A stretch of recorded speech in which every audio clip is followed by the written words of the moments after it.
नमस्कार मित्रों, आज हिंदी निबंध के दूसरे हिस्से पर आपसे हमारी बातचीत होगी। पहले भाग पर बातचीत करते हुए हमने आपसे संवाद किया था कि हिंदी निबंध की शुरुआत आधुनिक काल में भारतेंदु युग से हुई थी। आपको ज्ञात है कि अंग्रेजी में निबंध के लिए ऐसे प्रबंध के लिए थीसिस या ट्रीटाइज और लेख के लिए आर्टिकल शब्द का प्रयोग किया जाता है। सामान्यतः हिंदी में रचना, लेख, प्रबंध सबके लिए निबंध शब्द का प्रयोग कर दिया जाता है, जबकि वास्तविकता यह है कि सबकी अपनी अलग अलग विशेषताएं हैं। सभी विधाओं की अपनी अलग अलग सत्ता है। शब्दार्थ की दृष्टि से निबंध और प्रबंध का अर्थ एक हो सकता है, यानी बंधा हुआ, कसा हुआ, किंतु रूप और तत्व दोनों ही दृष्टि से इसमें अंतर है। प्रबंध में जहाँ बोध वृत्ति और बुद्ध तत्व का प्रथम स्थान है, वहीं निबंध में राग वृत्ति और भाव तत्व का। प्रबंध सिद्धांतों का निरूपण तथा तथ्यों का आलेखन, निबंध की भावात्मक प्रतिक्रियाओं का सौंदर्यमय चित्रण हिंदी निबंध की यात्रा में देखा जा सकता है। आपको पहले हिस्से पर बातचीत करते हुए मैंने संकेत किया था कि भारतेंदु युग में प्रकाशित होने वाली पत्र पत्रिकाएं इस विधा को विकसित करने में महत्वपूर्ण योगदान देती हैं। इस कालखंड में प्रकाशित अधिकांश निबंधों को लेख कहना ही उचित जान पड़ता है। हिंदी निबंध के उदय काल में बहुत ज़्यादा निबंधों से अपेक्षा करना भी कई बार उचित नहीं जान पड़ता है। भारतेंदु हरिश्चंद्र, बालकृष्ण भट्ट, प्रताप नारायण मिश्र का ऐतिहासिक महत्व तो है ही, साथ ही निबंधों के स्वरूप को निश्चित करने में और प्रारंभ करने में उनका महत्वपूर्ण योगदान है। द्विवेदी युग के निबंधों पर भी आपसे बातचीत हुई थी। द्विवेदी युग के निबंधों पर बातचीत करते हुए उनकी हार्दिकता, आत्मीयता, सरलता के क्रमशः विचारात्मकता और बौद्धिकता में परिणत होने पर भी चर्चा हुई थी। विषयों के लेखन की चेष्टा को निबंध में विस्तार दिया गया। विषयानुरूप शैली ने निबंध के स्वरूप और शैली को वैविध्यमय बनाया, किंतु निबंध का वास्तविक रूप कई बार तिरोहित भी हुआ। यथार्थ निबंधों के लक्षण द्विवेदी युग के निबंधों में कई बार देखने को नहीं मिलते। आचार्य रामचंद्र शुक्ल ने लिखा है कि बहुत से लेखकों का यह हाल रहा कि कभी अखबार नवीसी करते, कभी उपन्यास लिखते, कभी नाटक में दखल देते, कभी कविता की आलोचना करते और कभी इतिहास और पुरातत्व की बातें सामने लेकर आते। ऐसी अवस्था में भाषा की पूर्ण शक्ति प्रदर्शित करते हुए मूढ़ गंभीर लेखक ही ज़्यादा तैयार हुए, गूढ़ गंभीर लेखक कम तैयार हुए। इस काल के निबंधकार पाठकों के ज्ञान विस्तार और रुचि परिष्कार को लेकर ज़्यादा सचेष्ट रहे। पर्यवेक्षण, विश्लेषण, रोचकता, रंजकता की ओर इनका ध्यान नहीं गया। कुछ एक निबंधकार जैसे बालमुकुंद गुप्त, माधव प्रसाद मिश्र, चंद्रधर शर्मा गुलेरी और सरदार पूर्ण सिंह को छोड़ दें तो सभी निबंधकारों के यहाँ ज्ञान वृद्धि और रुचि के संस्कार की ही चेष्टा मिली है। कलात्मक निबंधों का इस काल में अभाव ही रहा है। ललित निबंध की परंपरा को द्विवेदी युग के कुछ विशेष मिलने का भाव नहीं दिखता है। द्विवेदी युग में ललित निबंधों की परंपरा समृद्ध हुई हो, ऐसा बहुत समृद्ध परंपरा देखने को नहीं मिलती।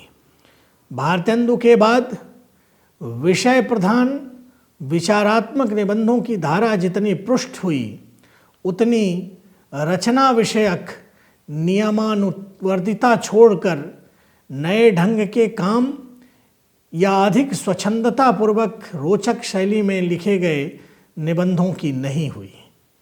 किंतु बाद के युग के लिए ठोस पृष्ठभूमि, भाषा का सशक्त आधार, शैली की प्रांजलता जैसी चीज़ों की नींव द्विवेदी युग में ही पड़ी थी।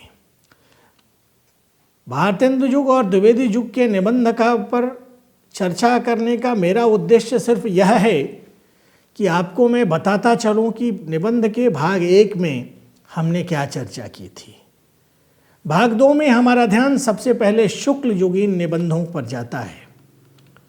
आचार्य रामचंद्र शुक्ल को आप जानते हैं।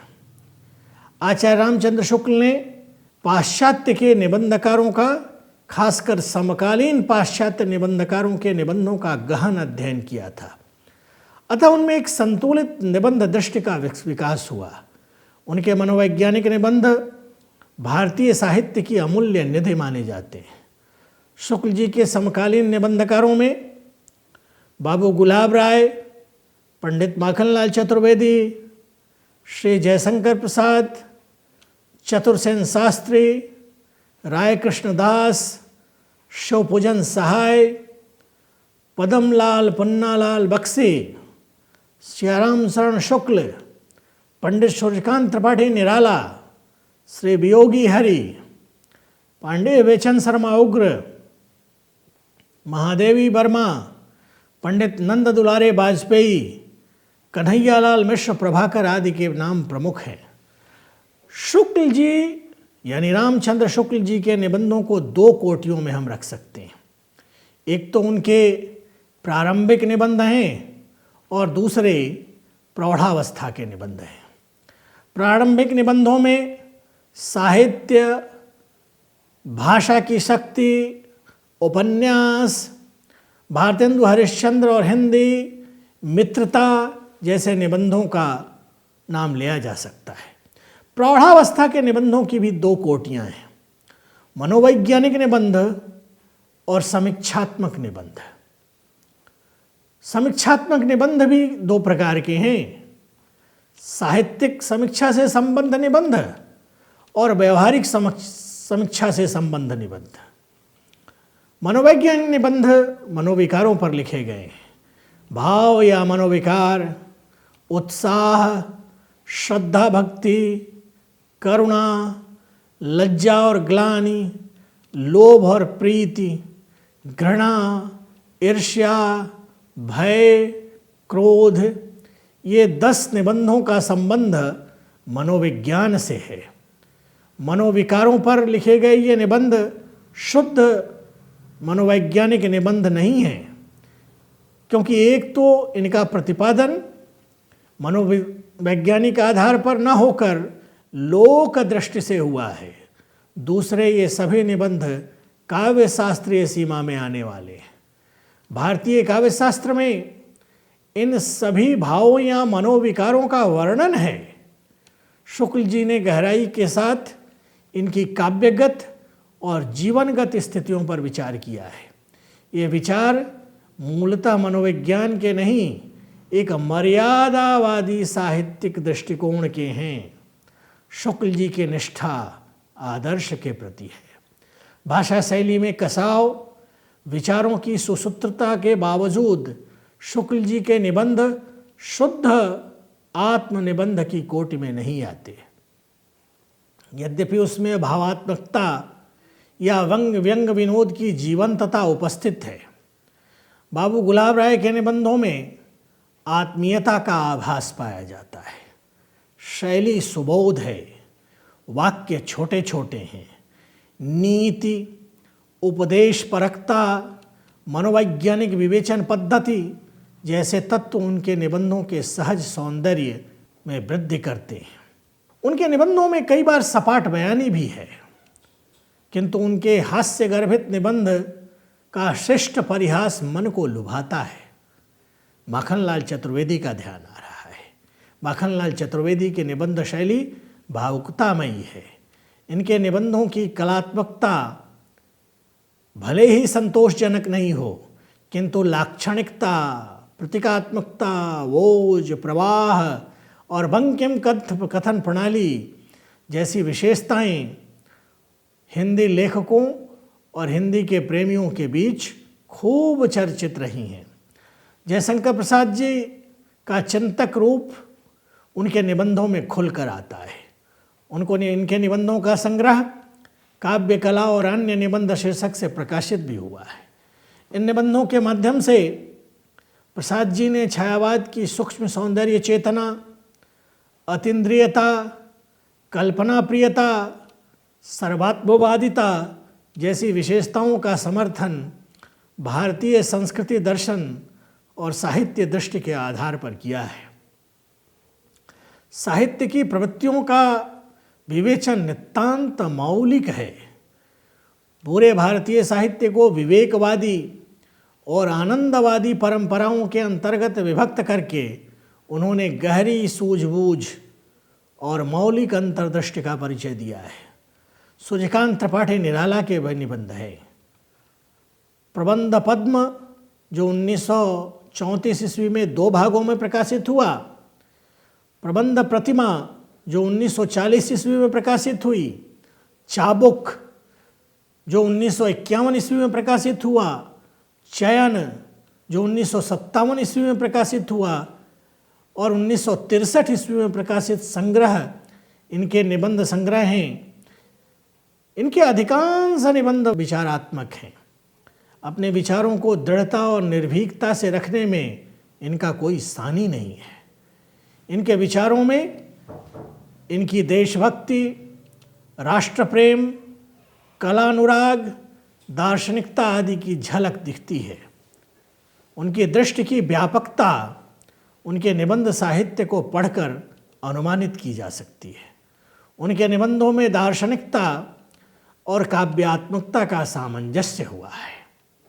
पांडेय वेचन शर्मा उग्र याद आ रहे हैं। हिंदी गद्य शैली में पांडेय वेचन शर्मा उग्र का विशिष्ट स्थान है।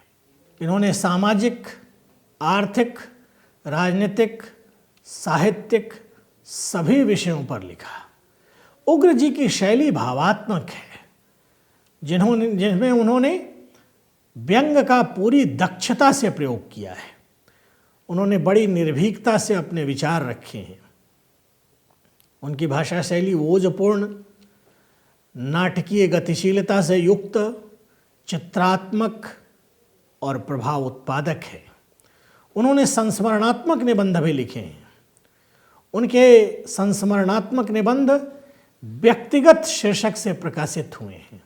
वे बिना लाग लपेट के बड़ी स्पष्टता के साथ प्रखर शैली में अपना विचार रखते हैं। कहीं कहीं जोशीले भाषण की तरह उनके निबंध लगते हैं। महादेवी वर्मा के निबंध मुख्यतया विचार प्रधान हैं, पर उनमें अनुभूति की तरलता, भावमयता, आलंकारिकता का अद्भुत सामंजस्य है। शुक्ल जी के निबंधों की एक खास विशेषता विषय और शैली दोनों दृष्टियों से उसकी समृद्धता है। यह शुक्ल युगीन निबंधों की भी विशेषता है। साहित्य, मनोविज्ञान, संस्कृति, इतिहास और युगीन विविध समस्याओं और परिस्थितियों को लेकर विविध विषयक निबंध नए नए दृष्टिकोण से गंभीर चिंतन के साथ ही उस काल में लिखे गए। गंभीर विचार और गूढ़ व्याख्याएं इन निबंधों में प्रस्तुत हुई हैं। इस काल में निबंधों की भाषा भी प्रौढ़ है। इस काल के निबंधकारों में अग्रणी स्थान रखने वाले आचार्य रामचंद्र शुक्ल को हम सभी जानते ही हैं। विषय और व्यक्ति का सुंदर समन्वय करके साहित्य, मनोविज्ञान और रस विषयक निबंधों में भावात्मकता, व्यंग्यात्मकता, विचारात्मकता का पुट देकर गंभीर प्रौतम शैली के द्वारा हिंदी निबंध के विकास को गति देने वाले ऐसे ऐतिहासिक महापुरुष को हिंदी निबंध की केंद्रीयता में व्याख्यायित किया गया है। शुक्ल जी के निबंध हिंदी साहित्य की अनुपम निधि हैं। उनके समकालीन कुछ निबंधकारों ने भी हिंदी निबंध के विकास को गति दी। द्विवेदी युगीन निबंधों की अपेक्षा इस काल में निबंध ज़्यादा विकसित और प्रौढ़ रूप में आए। मनोविकार संबंधी निबंध तथा आलोचनात्मक निबंधों में विचार तत्व प्रधान रहा। लोकहित, नैतिकता और आदर्श इस काल के निबंधकारों के विशेष केंद्र रहे। ललित निबंध लेखन की ओर इस काल के निबंधकारों का ध्यान थोड़ा कम गया। जो ललित निबंध प्रकाश में आए वे एक प्रकार से अभाव की पूर्ति ही हैं। कोई उल्लेखनीय मापदंड स्थापित नहीं हो पाया ललित निबंधों की दृष्टि से। कुछ एक निबंधकारों के यहाँ चिंतन, विश्लेषण और निबंधों की कलात्मक अभिव्यक्ति ने हिंदी निबंध साहित्य को नूतन आयाम देकर उन्हें उस मुकाम पर जरूर पहुंचाया जिससे परवर्ती निबंध साहित्य समृद्ध और प्रौढ़ हुआ है। शुक्ल जी के बाद विचारधारा की दृष्टि से हिंदी निबंध का बहुत विस्तार हुआ। आज निबंध गद्य की एक सशक्त विधा हो गई है। विभिन्न प्रकार की पत्र पत्रिकाओं, संकलनों और संग्रह ग्रंथों में अधिक संख्या निबंधों की है। आज निबंध के पाठकों की संख्या में भी काफ़ी वृद्धि हुई है। जैसे जैसे यथार्थवादी जीवन दृष्टि और मौलिकतावादी मनोवृत्ति बढ़ी है, वैसे वैसे पाठक निबंध साहित्य के प्रति आकर्षित हुआ है। आज सामान्य व्यक्ति भारी भरकम भावात्मक और वैचारिक अभिव्यक्तियों के पारायण में विश्वास नहीं रखता है। उसे सीधे साधे, मनोरंजक और सरल साहित्य की अपेक्षा है। यही कारण है कि आज वैयक्तिक और व्यक्तिवंजक निबंधों का प्रचलन बढ़ रहा है। शुक्ल युग के उपरांत हिंदी में व्यक्ति प्रधान निबंधों के लिए आधार भूमि तैयार हो चुकी थी। इसी समय हजारी प्रसाद द्विवेदी निबंध रचना में सक्रिय हो रहे थे। शुक्लोत्तर निबंधकारों में आचार्य हजारी प्रसाद द्विवेदी का व्यक्तित्व केंद्रीय है। उन्होंने अपनी मौलिकता से हिंदी निबंध साहित्य को नई दिशा दी। इनके नलिन निबंधों की कल्पनाशीलता रोमांटिक भावबोध पैदा करती है। उनके निबंधों में नाटकीयता का गहरा अनुभव मिलता है। वे किसी बात की जितनी गहराई में जाते हैं उसे उतने ही सहज रूप से प्रस्तुत कर देते हैं।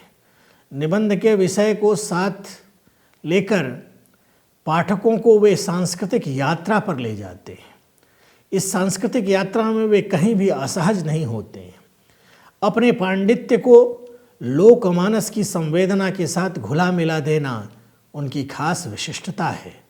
उनकी सांस्कृतिक दृष्टि हमें अतीतगामी नहीं बनाती है, अपितु समकालीन विषमताओं और समकालीन समाज के साथ संवाद करती है। उनके निबंध में विवेक और आत्मविश्वास का स्वर भरा हुआ है। इस युग के निबंधकारों में जैनेन्द्र का नाम भी ध्यान आता है। जैनेन्द्र कुमार के निबंध मूलतः विचार प्रधान हैं। जैनेन्द्र जी विचार के बृहद संदर्भ का स्पर्श करते हैं। उन्होंने धर्म, राजनीति, संस्कृति, साहित्य, सेक्स, काम, प्रेम आदि विषयों पर अपने निबंधों को लिखा और तैयार किया। रामधारी सिंह दिनकर का नाम भी सामने आता है। दिनकर जी के निबंधों में उनकी सांस्कृतिक आस्था और मानवतावादी दृष्टि उभरती है। रामवृक्ष बेनीपुरी जी का नाम हम सभी जानते हैं। रामवृक्ष बेनीपुरी जी के निबंध शैली और विचार की दृष्टि से नवीन है। स्वातंत्रोत्तर हिंदी निबंधकारों में विद्यानिवास मिश्र, कुबेरनाथ राय, प्रभाकर माचवे का नाम महत्वपूर्ण है। प्रभाकर माचवे के निबंध में व्यंग की कड़वाहट है। विद्यानिवास मिश्र ने जीवन के विविध सांस्कृतिक पक्षों को रागात्मकता के साथ अंकित किया है। उनके निबंध की संवेदना गीतात्मक हो जाती है। यह गीतात्मकता उन्हें लोक जीवन की लयात्मक संवेदना से प्राप्त हुई है। विद्यानिवास जी के निबंधों में लालित्य की प्रधानता है। हजारी प्रसाद द्विवेदी जी के निबंध शैली का गहरा प्रभाव विद्यानिवास जी मिश्र पर रहा है। कुबेरनाथ राय द्विवेदी जी की निबंध शैली से प्रभावित निबंधकार हैं। व्यंग्य शैली के निबंधकारों में हरिशंकर प्रसाई का नाम अग्रणी है। उनके निबंधों के विषय मुख्यतः सामाजिक और राजनीतिक होते हैं। समकालीन समाज की विसंगतियों के प्रति उनके निबंधों में एक विक्षोभ का भाव है। परसाई जी की अंतर्दृष्टि में मानवीय करुणा के प्रति समर्पण है। स्वातंत्रोत्तर हिंदी निबंधों में अज्ञेय यानी सच्चिदानंद हीरानंद वात्स्यायन अज्ञेय और निर्मल वर्मा का भी योगदान महत्वपूर्ण है। अज्ञेय और निर्मल की चिंतन की दिशा लगभग एक सी रही है। समाज, व्यक्ति, परंपरा, काल, औपनिवेशिकता आदि ऐसे बिंदु रहे हैं जिसे दोनों रचनाकारों ने समान रूप से उठाया है। कला, साहित्य, संस्कृति की आंतरिक रिश्तों की पहचान, आधुनिक युग के संकट के संदर्भ में उसका मूल्यांकन निर्मल जी और अज्ञेय दोनों को प्रिय रहे। दोनों निबंधकारों की शैली में अंतर है। अज्ञेय जी के निबंध विचारात्मक उत्कृष्टता के प्रामाणिक दस्तावेज हैं। निर्मल वर्मा के यहाँ लयात्मकता है। उनके विचार लयात्मक चिंतन में ढले हुए प्रतीत होते हैं। कुल मिलाकर हिंदी के सभी गद्य विधाओं में निबंध साहित्य की भूमिका की केंद्रीयता बनती है और शायद यही कारण है कि आचार्य रामचंद्र शुक्ल ने निबंध को गद्य की कसौटी माना था। हिंदी गद्य साहित्य में निबंध विधा में लेखन एक कठिन कार्य माना जाता है, किंतु हिंदी में उत्कृष्ट कोटि के निबंध लेखकों और पाठकों की संख्या आश्चर्यजनक रूप से बढ़ी है। इसके साथ ही आज के निबंध साहित्य में वस्तुगत और शैलीगत विस्तार भी देखने को मिलता है।